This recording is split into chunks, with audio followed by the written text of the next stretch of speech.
Hannah Porter smoothed her navy dress for the 10th time and checked her watch again. 35 minutes late, she sighed and signaled the waiter for another sparkling water. This was exactly why she had sworn off dating apps 6 months ago, yet here she was, victim once more to her best friend Megan's persistent matchmaking. Just one more try, Megan had begged. This guy is different, successful, kind, and he has an interesting backstory, plus his profile picture is gorgeous. The upscale Manhattan restaurant buzzed with Friday evening energy, couples leaning close over candlelight, business associates clinking glasses, servers gliding between tables with practiced precision. Hannah felt increasingly conspicuous at her table for two, her dinner companion's absence like a neon sign above her head. Stood up again. She took a small sip of water and pulled out her phone, typing a quick message to Megan. Your perfect match is a no-show, leaving in 5. As an elementary school art teacher, Hannah had papers to grade and a weekend curriculum to plan. She didn't have time for disappointments. Just as she reached for her purse, a commotion near the entrance caught her attention. 2 identical little girls in matching powder blue dresses darted through the restaurant, weaving between tables with the nimble confidence of children accustomed to charming their way out of trouble. Their dark curls bounced as they ran, identical faces alight with mischief and purpose. Behind them hurried a frazzled-looking woman in a pantsuit, calling out in hushed, urgent tones, "Sophia! Amelia! Come back here this instant!" The restaurant host rushed forward, but the twins had already spotted Hannah. They made a beeline for her table, their patent leather shoes clicking across the polished floor. Hannah straightened, momentarily confused as the identical faces appeared before her, bright blue eyes studying her with unsettling intensity. "Are you Miss Hannah?" one of them asked, her voice clear and articulate for a child so young. Before Hannah could answer, the second twin leaned forward, placing small hands on the white tablecloth. "Are you going to be our new mum?" The question hung in the air like suspended crystal. Hannah's mouth fell open, words failing her completely. The pantsuited woman finally caught up, her expression mortified. "I am so incredibly sorry," she said, placing a hand on each child's shoulder. "Girls, this is completely inappropriate. We've talked about this." "But Patricia," one twin protested, "Daddy said he was meeting a special lady for dinner, and he showed us her picture. It looks just like her." She pointed directly at Hannah. "And Daddy said we could meet her soon if everything went well," the other twin added with a solemn nod. "We just wanted to see her first." Patricia's face flushed crimson. "Miss Porter, I presume. I'm Patricia Walsh, the twins' nanny. Mr. Bennett was unexpectedly detained at a board meeting. He asked me to convey his sincere apologies and see if you might be willing to reschedule." Hannah's mind raced to catch up. Mr. Bennett, Jason Bennett, her blind date, was not only late but apparently had children, twin daughters, something Megan had conveniently failed to mention. Hannah began, but was interrupted by the arrival of her would-be date's children, climbing onto the empty chair across from her. "I'm Sophia," said one twin, settling onto one half of the chair. "And I'm Amelia," said the other, squeezing beside her sister. "We're 7 years old." "Girls," Patricia hissed, "we are not staying. Miss Porter hasn't even agreed to reschedule with your father yet." Hannah found her voice at last. It's nice to meet you both. And you, Patricia." She looked at the nanny, whose professional demeanor barely concealed her embarrassment. "I wasn't aware Mr. Bennett had children." Patricia's expression shifted subtly. "Mr. Bennett has full custody of the girls since their mother passed away 3 years ago. He's selective about who he introduces to Sophia and Amelia. Which means we get to help pick," Sophia announced proudly. "The last lady ran away when we put a frog in her purse," Amelia added, with a mischievous grin. She screamed really loud. Patricia closed her eyes briefly as if praying for strength. "Girls, please." Hannah couldn't help the small laugh that escaped her. She had taught enough 7-year-olds to recognize testing behavior when she saw it. These two were clearly protective of their father, and quite strategic about it. "I'm afraid we've disturbed your evening," Patricia said. "If you'd like Mr. Bennett's contact information to discuss rescheduling, I can provide it." "Otherwise, we completely understand." Hannah hesitated. Her initial instinct was to decline, thank the woman, and leave.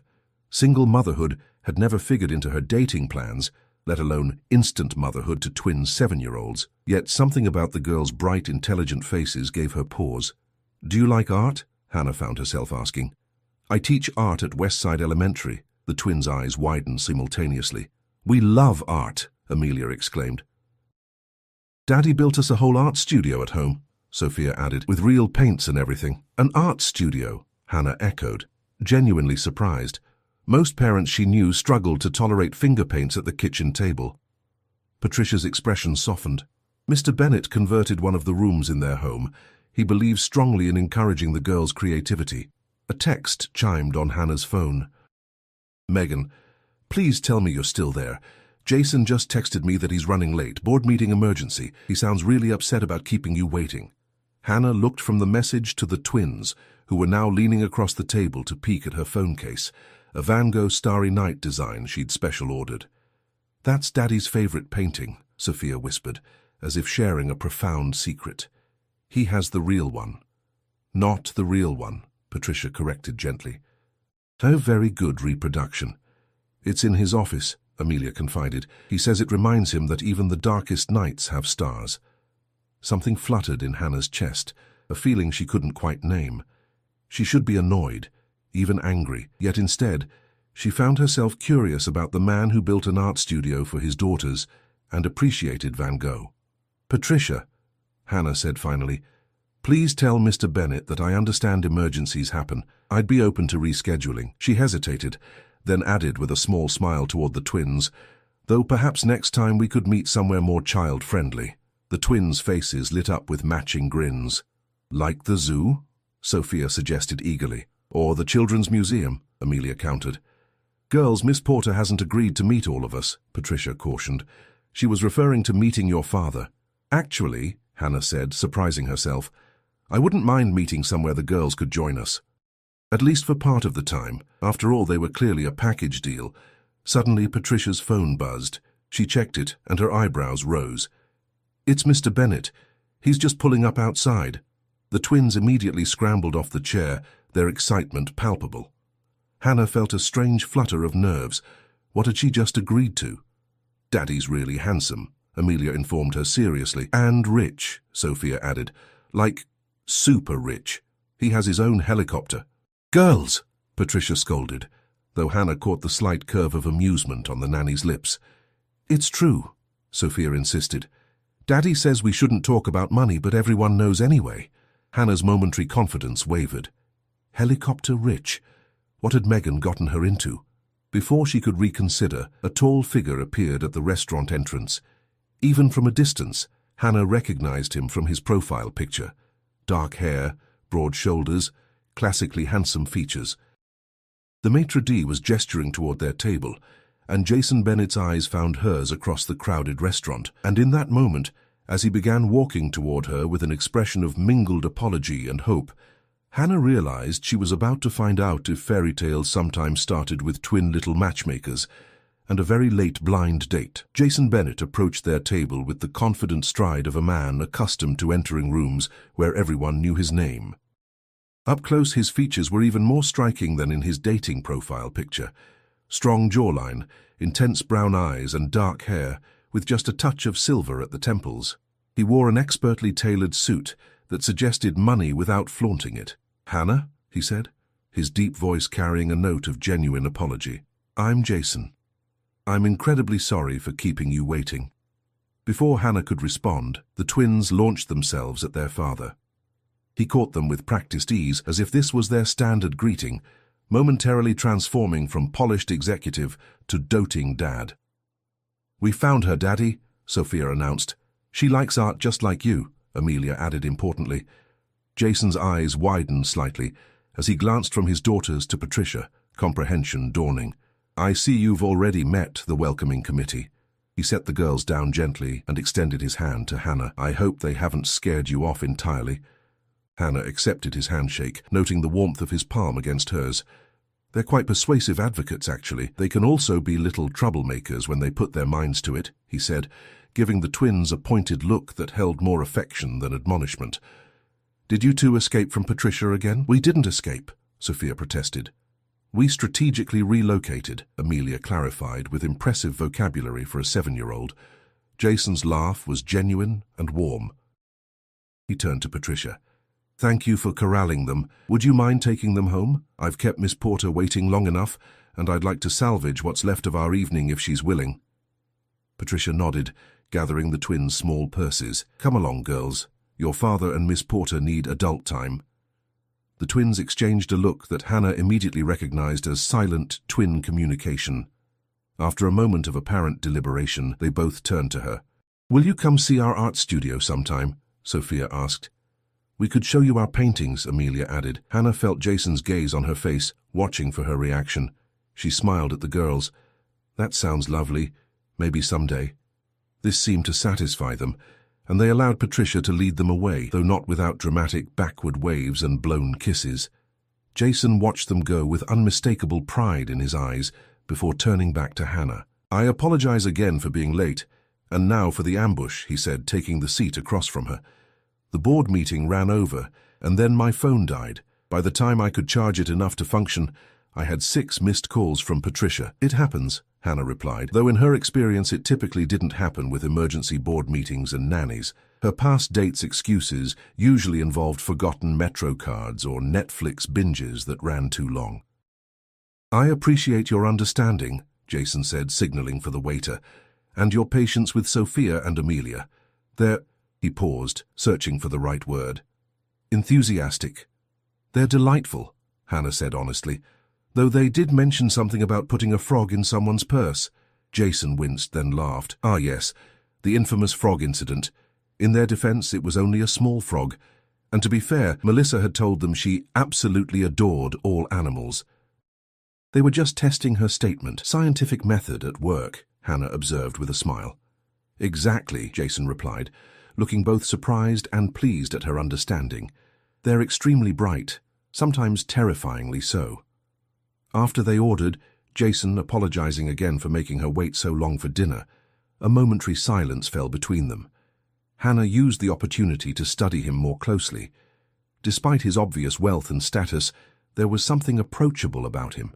The way he spoke about his daughters revealed a man who prioritized fatherhood over his corporate identity. So, Jason said, leaning forward slightly, Megan tells me you're an art teacher.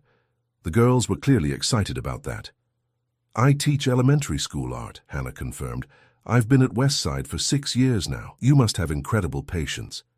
Some days more than others, she admitted. But there's nothing quite like watching a child discover they can create something beautiful. Jason's expression shifted, softening around the edges. That's exactly how I feel watching Sophia and Amelia. They see the world so differently. Every day it's something new. The conversation flowed more easily than Hannah had expected. Jason asked thoughtful questions about her work, genuinely interested in her teaching philosophy. When their food arrived, he told her about the engineering firm he'd built from the ground up, now a major player in sustainable building technologies. He spoke with passion about creating environmentally responsible structures without the arrogance she might have expected from someone in his position. And what about the helicopter? Hannah asked, unable to resist. The girls mentioned it. Jason chuckled, looking slightly embarrassed. Ah, they would bring that up. Yes, there is a helicopter. I use it primarily for commuting to our offices upstate and visiting project sites. The girls find it endlessly fascinating. I imagine most children would, Hannah replied, trying to reconcile this helicopter-owning billionaire with the down-to-earth father sitting across from her. They love coming with me to sites sometimes, he continued. Sophia has already decided she's going to be an architect. Amelia is leaning towards structural engineering. They may change their minds 100 times before college, but I love that they're interested, Hannah smiled. My parents were both accountants. They gave me art supplies to keep me quiet during tax season. I don't think they expected it to become my career. Are they supportive now? In their way, Hannah said carefully. They worry about practical things. Health insurance, retirement savings, the stability I didn't prioritize. The eternal parental concern, Jason agreed, though I probably worry more than most. After losing Claire, their mother, I've become... He trailed off, and Hannah saw a flash of vulnerability cross his features. Overprotective? She offered gently. That's putting it kindly, he admitted. My security team would use stronger language, as would Patricia. The mention of a security team gave Hannah pause. Of course, a man of his wealth would have protection, especially with young children, But it was another reminder of how different their worlds were. "How did you and Megan meet?" she asked, deliberately changing the subject. "She never actually told me." Jason's expression shifted. "Ah, well, that's an interesting story. My company is developing a new eco-friendly materials lab at the university where Megan works. We met during the planning phase. She's quite persuasive when she wants something. Like setting up blind dates." "Exactly like that," he agreed with a rueful smile. "She mentioned having a friend who was creative, passionate about education, and, her words, stubbornly single despite being a total catch." Hannah felt her cheeks warm. "That sounds like Megan's subtle approach." "She showed me your picture," Jason admitted. "I don't normally do blind dates either, but—" He paused, meeting her eyes directly. "I was intrigued." Something in his gaze made Hannah's pulse quicken. She took a sip of water to collect herself. "Enough to let your daughters pre-screen me, apparently." His smile faded. "I didn't actually tell them much about tonight. They're surprisingly resourceful when they want information. Patricia mentioned they got into my phone earlier today." "Ah," Hannah nodded, hence the surprise interrogation. "I'm truly sorry about that," he said. "Since Claire died, they've been involved in my personal life, probably more than they should be." "It must be difficult," Hannah said, thinking of the motherless twins with their bright eyes and mischievous smiles, "for all of you." Jason nodded, something unreadable crossing his expression. "More than I usually admit. The girls were only 4 when it happened. A car accident. Some days it feels like we've come so far. Other days—" Hannah reached across the table on impulse, briefly touching his hand. "They seem like wonderful, well-adjusted children.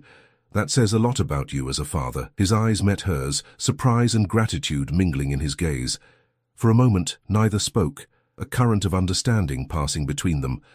The waiter arrived to clear their plates, breaking the moment. Jason ordered coffee for both of them, and as the evening continued, Hannah found herself increasingly drawn to this complex man, part corporate titan, part devoted father, part grieving widower still finding his way. When the check came, Jason insisted on paying despite Hannah's protest. "Please," he said. "Given how the evening started, it's the least I can do." Outside the restaurant, the spring evening had turned cool. Jason's driver waited at the curb in a sleek black car. "May I give you a ride home?" he asked. Hannah hesitated. "I live in Brooklyn, it's probably out of your way." "Not at all," he assured her. Then, with a hint of vulnerability that seemed genuine, "Unless you'd rather call it a night." "I'd completely understand." Hannah considered the comfortable silence they'd established, the easy conversation, the way he talked about his daughters with such love. Despite the rocky start and the vast differences in their lives, she wasn't ready for the evening to end. A ride would be nice, she decided. "Thank you." As they settled into the back seat of the luxury sedan, Jason turned to her. "I'm hoping you might consider seeing me again, perhaps this weekend. The girls mentioned something about the Children's Museum." Hannah raised an eyebrow. "You don't waste time, do you?" "Life's taught me not to," he said simply. "When you find something promising, you pursue it." The directness of his gaze made her heart flutter unexpectedly. Hannah Porter, who prided herself on practical decisions and careful planning, found herself nodding. "The Children's Museum sounds perfect," she said, "as long as there are no frogs in my future." Jason's laugh filled the car. "I make no guarantees when it comes to those two, but I promise to check all purses before we leave the house." As the car glided through Manhattan's glittering streets toward Brooklyn, Hannah wondered if she was making a rash decision. Yet somehow, the thought of seeing Jason again, and his precocious daughters, felt strangely right, like the beginning of something both terrifying and wonderful. Saturday morning arrived with surprising speed. Hannah spent extra time choosing her outfit, casual enough for a children's museum, but nice enough to suggest she'd made an effort. She settled on dark jeans, a soft emerald blouse that brought out the green flecks in her hazel eyes, and comfortable flats suitable for a day of walking. As she waited on her Brooklyn stoop, Hannah's phone buzzed with a text from Megan. "Details! How was the date? Why haven't you called me?" Hannah smiled and typed back, "Meeting him and the twins at the Children's Museum today. We'll call later." 3 dots appeared immediately, then, "Twins? What twins? Jason has kids?" Hannah's fingers froze over the screen. If Megan hadn't known about the twins, who exactly had arranged this blind date? Before she could respond, a familiar black car pulled up to the curb. The rear window rolled down to reveal Jason's smiling face. "Good morning," he called. "Hope we're not late." "Right on time," Hannah replied, tucking her phone away and approaching the car. The mystery of Megan's ignorance would have to wait. The driver opened the door and Hannah slid into the back seat, to find not just Jason but both twins, buckled into booster seats and practically vibrating with excitement. "Miss Hannah," they chorused in unison. "You look pretty," Sophia declared. "Green is Daddy's favorite color," Amelia added with a meaningful look at her father. Jason cleared his throat. "Good morning, Hannah. Thanks for joining us today." Hannah noticed he looked different in casual clothes, dark jeans, a light blue button-down with rolled sleeves, and expensive but understated loafers. More approachable somehow. "We made something for you," Sophia announced, handing Hannah a folded piece of paper. It was a hand-drawn card, decorated with watercolors in swirling patterns reminiscent of Starry Night. Inside, in careful child's handwriting, "Welcome to our museum adventure. Love, Sophia and Amelia." "This is beautiful," Hannah said, genuinely touched. "Thank you both." "We used the wet-on-wet technique," Amelia explained importantly, "for the background flow." "Very professional," Hannah agreed, impressed by their artistic vocabulary. Jason caught her eye and smiled. "They've been up since 5 a.m. working on it." The Children's Museum was bustling with weekend activity, but Jason had arranged for special access passes that allowed them to bypass the main lines. Hannah noticed how smoothly he navigated the space, always keeping the twins in sight without hovering, greeting several staff members by name. "You come here often?" she asked, as the girls ran ahead to the interactive water table exhibit. "At least once a month," Jason replied. "It's one of our regular spots. The girls love the art studio here." As if on cue, Sophia called out, "Daddy, Miss Hannah, come see what we're making." The day unfolded with surprising ease. Hannah found herself alternately laughing at the twins' antics and engaged in comfortable conversation with Jason. She taught the girls a new watercolor technique in the art studio, delighted by their focused concentration. Jason stood back, watching with an expression that made Hannah's cheeks warm when she caught his gaze. During lunch in the museum cafe, the twins peppered Hannah with questions about her classroom, her apartment, and whether she had any pets. "I have a cat named Vincent," she told them, "after Van Gogh." "Can we meet him?" Sophia asked eagerly. "Maybe someday," Hannah replied, carefully non-committal. "Do you have a boyfriend?" Amelia asked bluntly. Jason choked slightly on his water. "Amelia, that's not an appropriate question." "But Patricia said we should make sure she's not seeing anyone else," Amelia protested. "I definitely did not tell you to ask that," came Patricia's voice. Hannah turned to find the nanny approaching their table with a tray of ice cream. Hannah hadn't realized Patricia was at the museum, though it made sense given Jason's wealth and position. The nanny had been keeping a discreet distance, allowing them family-like time while remaining available if needed. "I don't have a boyfriend," Hannah answered Amelia directly, deciding honesty was best. "I haven't dated anyone seriously in quite a while." "Why not?" Sophia asked with a 7-year-old's directness. Hannah considered her answer carefully. "I've been focused on my teaching and my art, and I was waiting to meet the right person." She felt Jason's gaze on her, but didn't look his way. After lunch, they visited the planetary exhibit, where the twins demonstrated impressive knowledge of the solar system. As they stood in a darkened room beneath projected stars, Jason's hand brushed against Hannah's, perhaps accidentally, perhaps not. When she didn't move away, his fingers interlaced with hers, warm and secure. It felt strangely right standing there with him under artificial stars, while the twins pointed out constellations with enthusiasm. Later, as they prepared to leave, the girls insisted on one last stop at the gift shop. While they deliberated over souvenirs with Patricia, Jason turned to Hannah. "Thank you for today," he said quietly. "It's been wonderful watching you with them." "They're amazing kids," she replied honestly. "They like you," he observed. "That's significant. They haven't warmed to anyone I've dated since Claire died." Hannah felt a flutter of nervousness. "We've only had one dinner and a museum visit. I wouldn't exactly call that dating yet."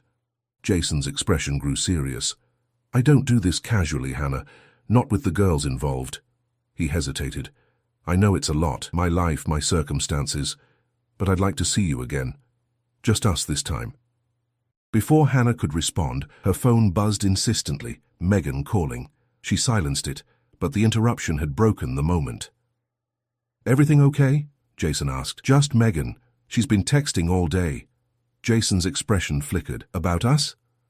"She seems surprised that you have children," Hannah said carefully, watching his reaction. A shadow crossed his face. "That's strange, considering she's the one who suggested I meet you." The twins returned, proudly clutching small telescopes, temporarily postponing further discussion. On the ride back to Brooklyn, Hannah's mind raced with questions. If Megan hadn't known about the twins, who had arranged this match? And why would Jason lie about how they'd connected? As they pulled up to her apartment, Jason asked the girls to wait in the car with Patricia for a moment. He walked Hannah to her door. "About what you said earlier," he began. "Regarding Megan not knowing about the twins, it's probably just a misunderstanding," Hannah interrupted, not wanting to create tension. Jason shook his head. "No, it's important we're clear. The truth is, I didn't meet you through Megan directly. My assistant works with her at the university. When he mentioned I was finally considering dating again, Megan apparently showed him your picture and suggested we might be compatible. So you've never actually met Megan?" "Not in person," he admitted. "I should have been more straightforward about that. I was afraid it might seem strange, getting set up through such a roundabout connection." Hannah considered this. It made sense, and yet, why would your assistant be discussing your dating life with a university administrator? Something flickered in Jason's eyes. "Robert's been with me for years. He knows how isolated I've been since Claire died. He worries." It seemed plausible, yet Hannah couldn't shake a feeling of unease. She was missing something. "Would you like to have dinner with me tomorrow night?" Jason asked, changing the subject. "Just the two of us. I'd like the chance to know you better without little interrupters." Despite her lingering questions, Hannah found herself nodding. "I'd like that." His smile was warm and genuine. "I'll send the car at 7. After he left, Hannah finally returned Megan's increasingly frantic calls. "What twins?" Megan demanded immediately. "Jason Bennett has children? How did I not know this?" "You didn't set us up directly," Hannah explained. "Apparently his assistant Robert works with you. He made the connection." A long pause followed. "Hannah," Megan said slowly, "I don't know any Robert. The only connection I have to Jason Bennett is that I interviewed him for the alumni magazine last month. He mentioned being widowed, but never said anything about children." Hannah's blood ran cold. "But you told me you thought we'd be perfect together, that he was kind and had an interesting backstory." "I did think you'd be perfect together after interviewing him," Megan confirmed, "but I never acted on it. I certainly never showed your picture to anyone or suggested you as a potential date." Hannah sank onto her sofa, mind racing. "Then who set us up? And why would Jason lie?" "I don't know," Megan replied, sounding worried. "But be careful, Hannah. Something doesn't add up." After hanging up, Hannah sat in stunned silence. Her teacher's instinct for detecting untruths had been triggered, but to what end? Was Jason Bennett, billionaire and devoted father, hiding something sinister? Or was there a more innocent explanation? Her doorbell rang, startling her. When she checked the peephole, she was surprised to see Patricia standing there alone. "May I come in?" the nanny asked when Hannah opened the door. "There's something you need to know about Jason and the girls." Hannah's heart pounded as she stepped aside to let Patricia enter. The nanny's expression was grave as she took a seat on Hannah's worn couch. "Mr. Bennett doesn't know I'm here," Patricia began, "and he would be furious if he found out. But after seeing you with the girls today, I can't in good conscience let this continue without you knowing the truth."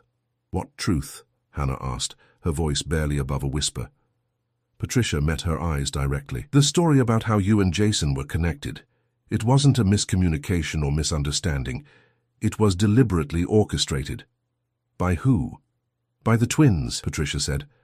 "Sophia and Amelia saw your picture in the alumni magazine with the article about the school's art program. They decided you were perfect for their father and, well, they're remarkably resourceful when motivated." Hannah stared in disbelief. "You're saying 7-year-old girls engineered a blind date between their father and me?" "With some unwitting assistance from Robert, yes," Patricia confirmed. "Jason had no idea until yesterday when he found your contact information in his phone and questioned how it got there. So he knew before our date that it was the girls' doing." Hannah felt a mixture of confusion and relief. Patricia nodded. He found out just before the board meeting. That's partly why he was late. He was deciding whether to cancel or go through with it. He chose to meet you, but he was going to explain everything over dinner. Then the twins showed up, Hannah realized. Precisely. They weren't supposed to be there at all. We were at their grandmother's when they slipped away. By the time Jason could explain, you'd already met the girls and things were complicated. Hannah processed this information slowly. So Jason isn't some kind of stalker or lying about his identity?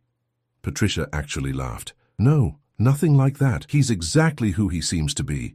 A widowed father who hasn't dated in years, completely blindsided by his daughter's matchmaking scheme. Why are you telling me this now? Patricia's expression grew serious again. Because he's calling you tonight to cancel tomorrow's dinner. He believes this relationship began under false pretenses and that it wouldn't be fair to continue. That's ridiculous, Hannah said, surprising herself with the vehemence in her voice. It's not as if he engineered the deception. That's what I told him, Patricia agreed. But Jason has trust issues since Claire died. The circumstances were complicated. What circumstances? Patricia hesitated. That's not my story to tell, but I will say this. I've worked for the Bennett family for 8 years. I've never seen the twins respond to anyone the way they responded to you today, and I haven't seen Jason smile like that in 3 years. She stood to leave, placing a business card on Hannah's coffee table. This is Jason's private number. If you want to hear the full story from him, I suggest you call before he convinces himself to walk away. After Patricia left, Hannah sat staring at the card. The entire situation was bizarre. Twin matchmakers, mysterious misrepresentations, a billionaire with trust issues. Yet, despite everything, she couldn't deny the connection she'd felt with Jason, or the genuine delight she'd taken in the twins' company. Taking a deep breath, she picked up the card and dialed the number before she could talk herself out of it. Jason answered on the 3rd ring, his voice cautious. Hannah, how did you get this number? Patricia paid me a visit, Hannah replied, deciding directness was best. She told me about the twins' matchmaking scheme. A heavy silence followed. I was going to call you tonight to explain everything, he finally said, and to apologize for the deception, unintentional as it was on my part. I'd rather hear the explanation in person, Hannah said. Are you still planning to cancel tomorrow's dinner? Another pause. I thought you'd be angry once you knew the truth. I'm not angry, Jason. Confused, yes. A little overwhelmed by the situation, definitely. But not angry. You should be, he insisted. This whole thing started with a lie. A lie told by 7-year-olds who want their father to be happy, Hannah countered. That seems more sweet than sinister to me.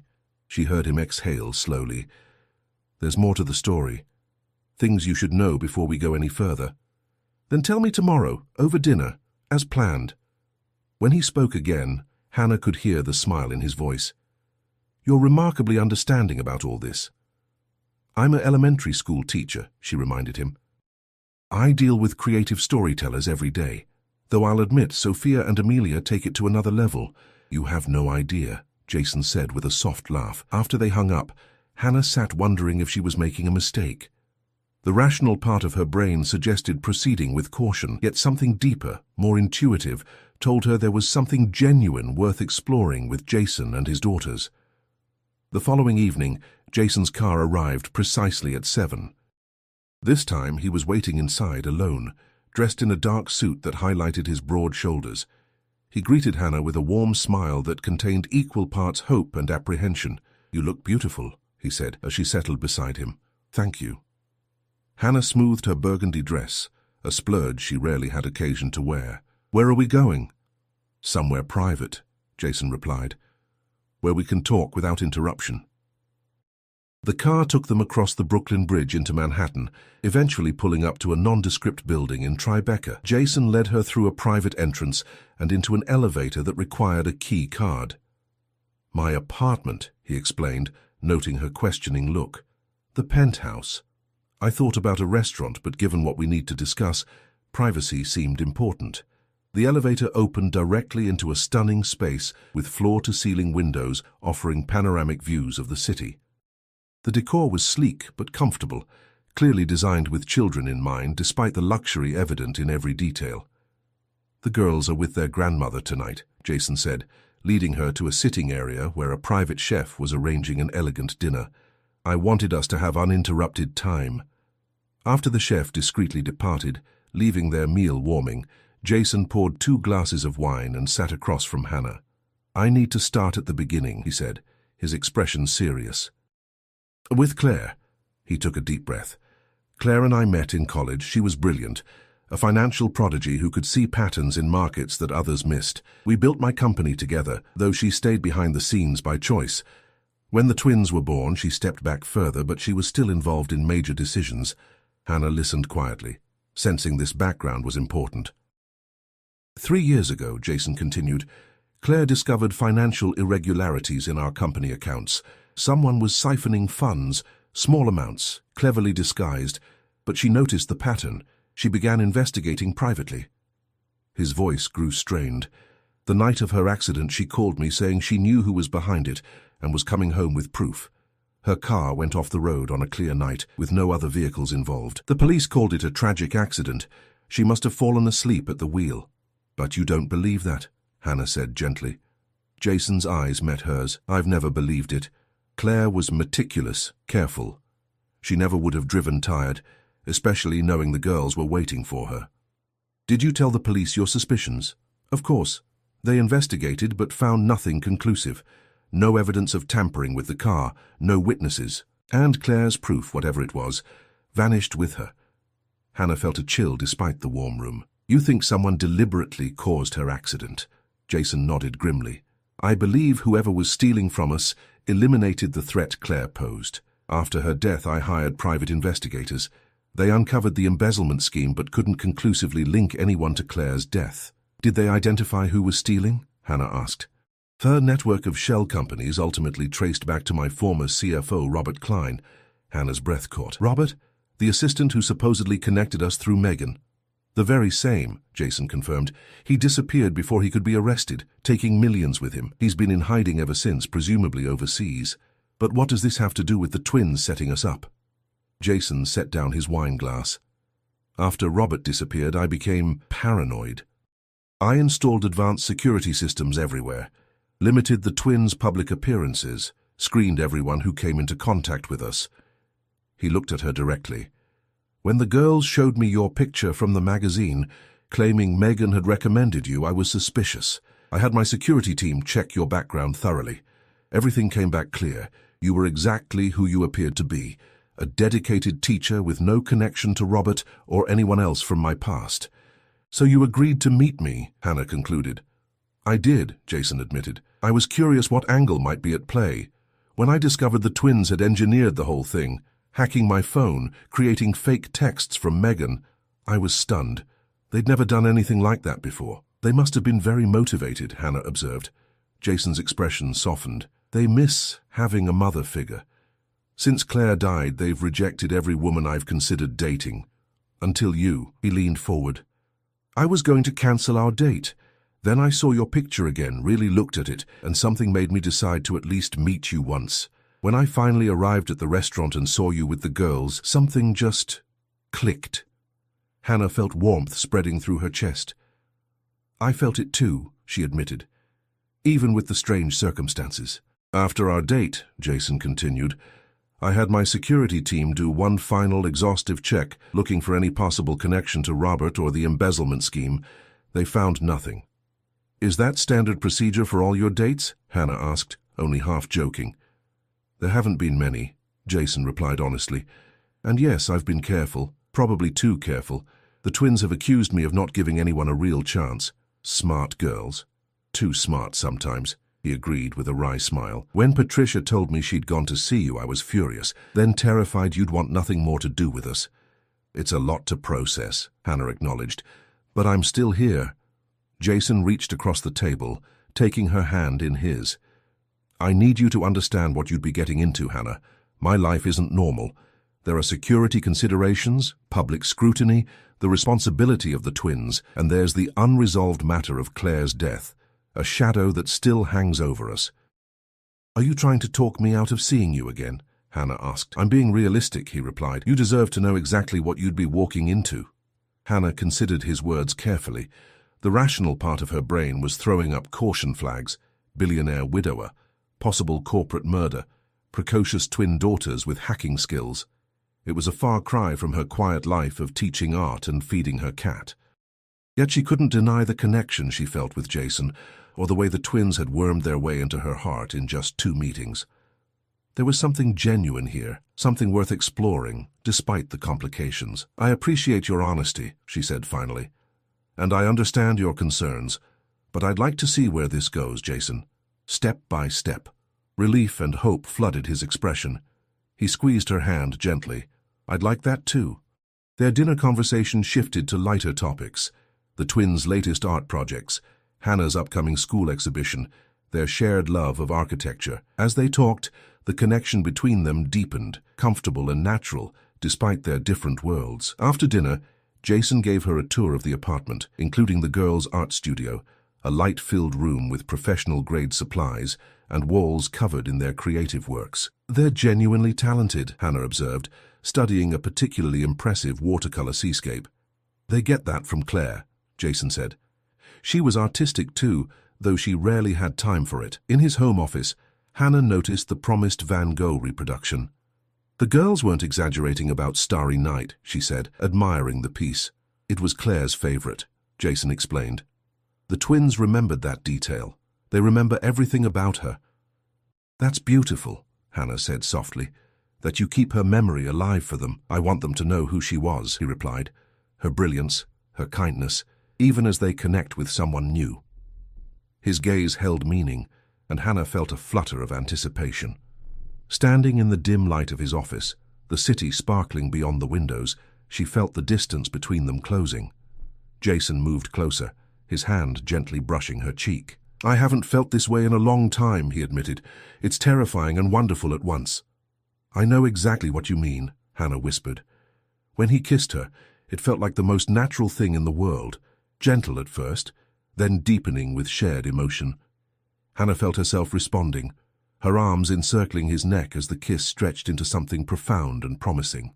6 months later, Hannah stood in the doorway of the art studio in Jason's penthouse, watching the twins working intently on a new project. They had grown even closer over the months: weekend outings, dinner dates, where the girls insisted on joining for dessert, quiet evenings helping with homework and sharing stories. Jason's security concerns had proven founded when Robert Klein was eventually located and arrested in Singapore, finally providing closure on the financial crimes, if not definitive proof about Claire's death.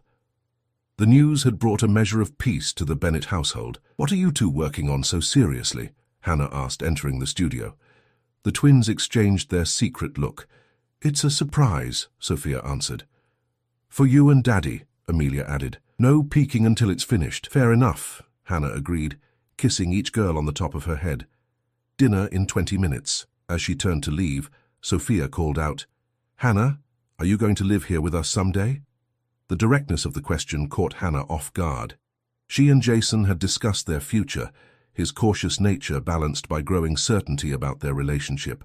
Hannah had already started staying overnight on weekends, her toothbrush finding a permanent place beside his. "Would you want that?" Hannah asked carefully. "We already decided," Amelia declared. "We want you to be our new mum." "But only if you want to," Sophia added quickly. Hannah felt her heart swell. "I love you both very much," she said honestly, "and your father too. As for living here, well, that's something your dad and I are talking about." She found Jason in the kitchen, helping the private chef prepare dinner. A sight that still amused her, this powerful billionaire happily chopping vegetables. "The girls are plotting something artistic," she informed him, stealing a slice of bell pepper. "Should I be worried?" he asked with a smile. "Probably," Hannah laughed. "They said it's for both of us." Jason set down his knife and turned to her, his expression growing serious. "Speaking of things for both of us," he began, reaching into his pocket, "I had planned something elaborate involving the Children's Museum, where we had our first real date, but—" He withdrew a small velvet box. "The girls helped design it," he explained, as he opened it to reveal a stunning emerald ring surrounded by diamonds. Green, of course. Hannah's breath caught. "Jason." "I love you, Hannah," he said simply. "The twins love you. You've brought light back into our lives in a way I never thought possible. Will you marry me?" Become a permanent part of our family. Tears blurred Hannah's vision as she nodded. Yes, she whispered. Yes, I will. As Jason slipped the ring onto her finger, twin squeals erupted from the doorway. Sophia and Amelia raced into the kitchen, throwing their arms around both adults. She said yes, Sophia exclaimed. Our plan worked perfectly, Amelia declared triumphantly. Jason raised an eyebrow at Hannah over the girls' heads. Their plan?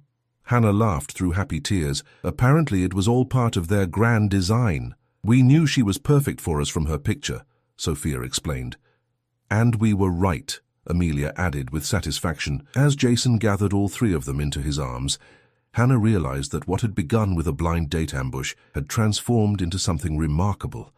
A second chance at love for Jason, a family for Hannah, and for two clever little matchmakers, the mother they had determined to find. That night, as the newly engaged couple tucked the twins into bed, Sophia asked sleepily, "Can we help plan the wedding?" "Within reason," Jason cautioned, knowing his daughter's penchant for elaborate schemes.